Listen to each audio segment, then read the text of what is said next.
లక్ష్మీదేవిని ఎలా పూజిస్తే కటాక్షిస్తుంది? లక్ష్మీ స్వరూపం అయిన తులసి చెట్టు దగ్గర దీపం వెలిగించి నమస్కారం చేయటం వలన సకల సౌభాగ్యాలు కలుగుతాయి. తెల్లని వస్త్రం పరిచి దానిపైన ధాన్యమును పోసి అమ్మవారిని ప్రతిష్ఠించి చామంతి పూలతో పూజ చేస్తే మంచిది.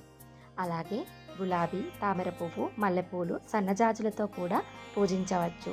అమ్మవారికి ఇష్టమైన తెలుపు లేదా ఎరుపు వస్త్రాలను ధరించి అష్టోత్తరం చదివి తీపి పదార్థాలను నైవేద్యంగా సమర్పిస్తే సంపదలు చేకూరుతాయి. శుక్రవారం ఆవు నేతితో దీపం సకల ఐశ్వర్యకారకం. శుక్రవారం రోజు ఇంటి ప్రధాన ద్వారానికి ఉన్న గడపను శుభ్రంగా కడిగి పసుపు రాసి కుంకుమ బొట్లు పెట్టి గడపకు ఇరువైపులా పువ్వులను పెట్టాలి. ఇంటిని శుభ్రపరచుకుంటూ నిత్యం ధూపదీప నైవేద్యాలతో లక్ష్మీదేవిని పూజిస్తే ఆ ఇల్లు సిరి సంపదలతో కలకలలాడుతుంది. ఈ విధంగా పూజించడం వల్ల లక్ష్మీదేవి కటాక్షిస్తుందని పండితులు చెప్తున్నారు. ఇంట్లోని పూజ గదిలో వీటిని ఉంచితే లక్ష్మీదేవి నివాసం ఉంటుందంట. ఇంట్లోని పూజ గదిలో నెమలి ఈకలు పెట్టుకుంటే ఇంట్లో లక్ష్మీదేవి నివసిస్తుందంట. తావేలు విగ్రహాన్ని పూజ గదిలో ఉత్తరం దిశగా పెడితే ఇంట్లో ఆర్థిక ఇబ్బందులు పోయి సంతోషం వెల్లువిరుస్తుందంట. పూజ గదిలో గోమాత ఫోటో ఉండే విధంగా చూసుకోవాలి. పూజ గదిలో పసుపు, కుంకుమ, అక్షంతలు ఎప్పుడు ఉంచుకోవాలి. పూజ గదిలో పసుపు కొమ్మును ఉంచితే కూడా చాలా మంచి జరుగుతుందంట. లక్ష్మీదేవికి పచ్చరంగు గాజులంటే చాలా ఇష్టం.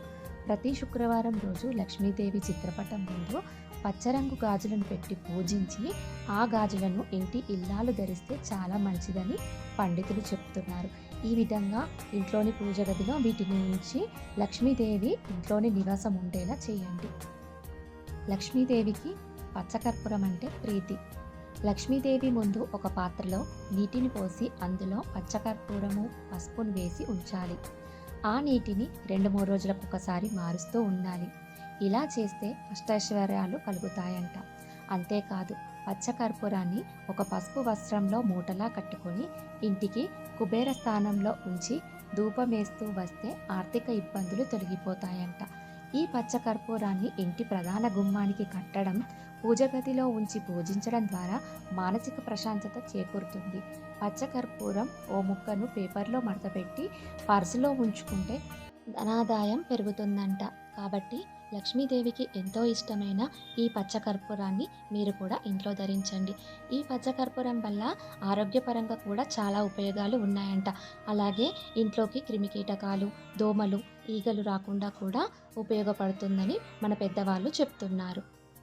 ఇల్లు ఇలా ఉంటే లక్ష్మీదేవి ఇంట్లోకి ఎలా వస్తుంది? ఇలా చేస్తేనే అమ్మ అడుగు పెడుతుంది. సహజంగా లక్ష్మీదేవికి శుభ్రంగా ఉండే చోటే నివసిస్తుందంట. ఇల్లు శుభ్రంగా, మనసు పరిశుభ్రంగా ఉండాలి. ముఖ్యంగా స్త్రీలు ఇంట్లో అస్సలు రోధించకూడదు. వంటగది కూడా శుభ్రంగా ఉండాలి. ఎంగిలి గిన్నెలు, కంచాలు లాంటివి రాత్రిపూట అలాగే వదిలివేయకూడదు.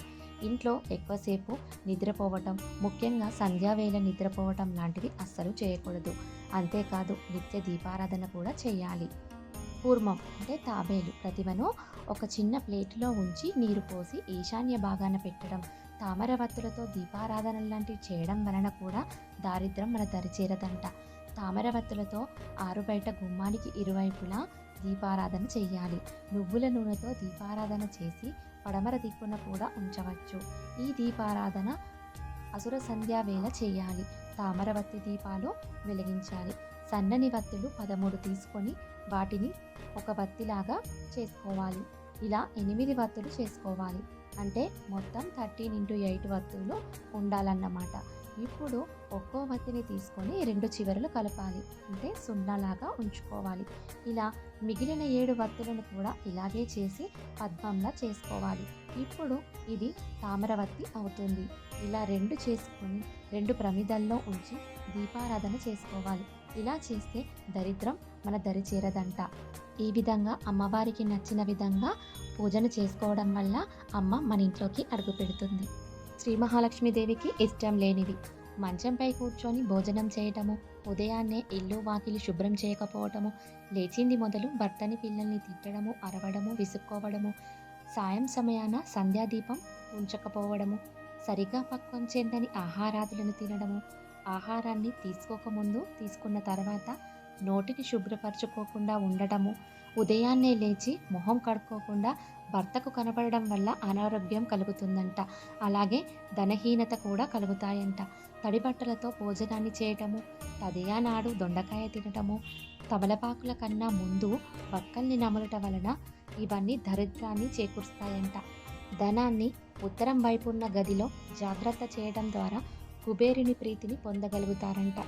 ఈ విధంగా మహాలక్ష్మీదేవికి ఇష్టం లేనివి మనము చేయకూడదు. మహాలక్ష్మీదేవికి ఇష్టమైనవి చేసి మన ఇంట్లోకి అమ్మవారిని ఆహ్వానిద్దాం.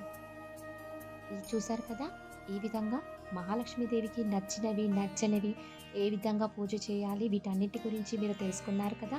ఈ వీడియో కనుక మీకు నచ్చినట్టయితే తప్పకుండా లైక్ చేసి షేర్ చేసి సబ్స్క్రైబ్ చేయడం మాత్రం అస్సలు మర్చిపోవద్దు. Thanks for watching.